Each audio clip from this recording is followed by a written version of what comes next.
Jack in the Box came into a musical time of my life as my teenager years were seemingly off kilter to the motion and illusion of time space continuum,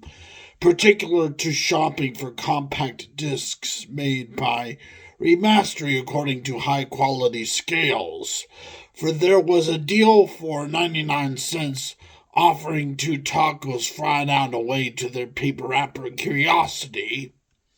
The first Jack that I pledged came into notion near Sulzer's music store,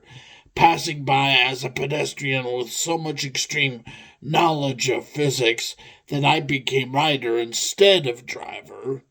In fact, to be a driver, an American vehicle controller needed to manage his or her hands behind the wheel and pay heed to road signs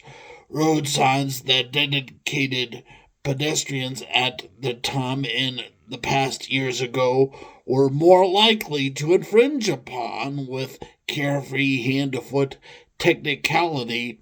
that could never coexist with steering wheel pilotship.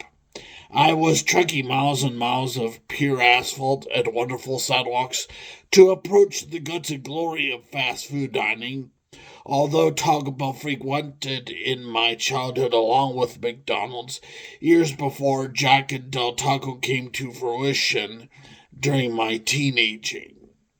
Teenaging indeed came with responsibilities that children could not come to terms with, and social media was a lot more slow and private during a life where artificial intelligence or AI was still piecemeal in terms of 16-bit data of Sega Genesis roster. Even for AI of the time, the bits of guts and glory remained to be more imaginative with sets and puzzles, towards fewer buttons and more physics. In fact, in today's society, smartphones invite passive rest rather than intense guts, especially because grown adults continue making new decisions for as long as they live.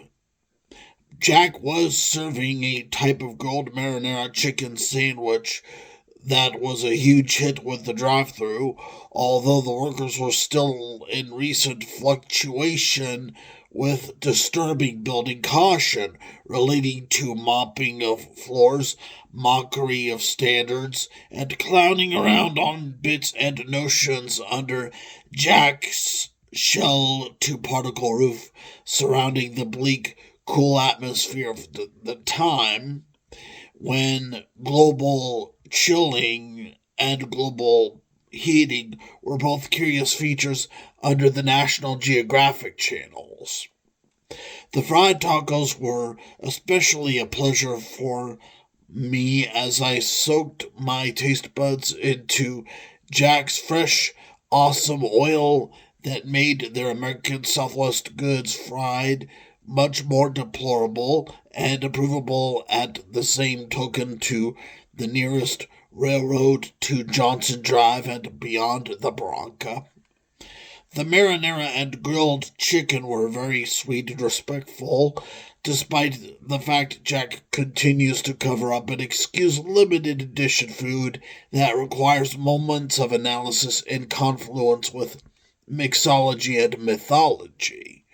To this day, my entire youth had been in transfusion to the mundane magnificence of Monday plans and Friday releases, with both Saturday excitement and Sunday submission carrying more fanaticism ever on to my earliest experiences to Jack, Del Taco, and Snapper Jacks, although Burger King was just able to appeal to me during my childhood.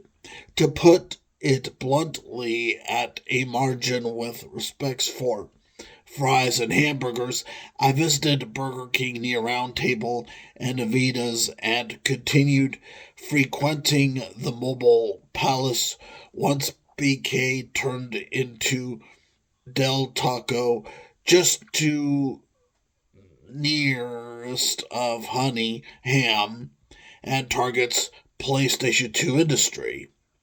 Jack serves up fast food that reminds me of the past and also gives me hope of the future, as burgers, fries, and milkshakes make rattles with a wide open menu, from teriyaki to sweet and sour that manages department, with mixologist natures gearing up for secret sauces and mysterious matters. Very delicious overall, kids.